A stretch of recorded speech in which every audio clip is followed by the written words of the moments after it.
Now we're going to perform a one-time only function of entering existing dues and arrears into MORI. It is critical that you realize that this is a one-time function meant only for starting your dues in MORI. If you've already performed this function and only wish to create dues notices, we'll be covering that in a separate training video. Now, go to Financial on the MORI menu. Then click Initialize Dues. The first thing we need to do is define arrears and dues in the context of this screen. The dues column will be associated with the current calendar year. The arrears column will be associated with the previous calendar year, regardless of what year you are setting up.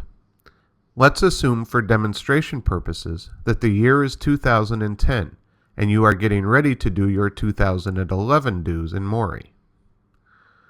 For the purposes of the Initialize Dues page, any amount due for 2009 and prior will be arrears, and any amount due for 2010 will be dues.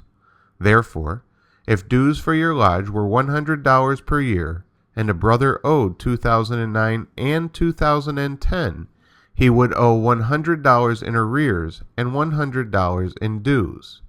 When entering the arrears and dues, you would enter 100 into the arrears column and 100 into the dues column.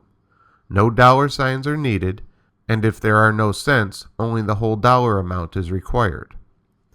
Again, do not mix your dues and arrears. For the purposes of the Initialize Dues screen, dues are dues and arrears are arrears.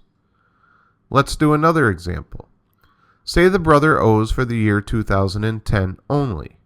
You would leave the arrears column blank and enter 100 into the dues column. If a brother is up to date and owes nothing, just leave the arrears and dues columns blank. Do not enter a 0. When you have done this, go ahead and hit the Submit button.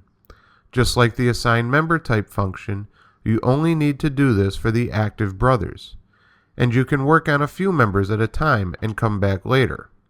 Once you have finished entering dues and arrears for all your active members, you are ready to generate your amounts due for the next year. This only takes a few seconds, and you can learn how in our next training video.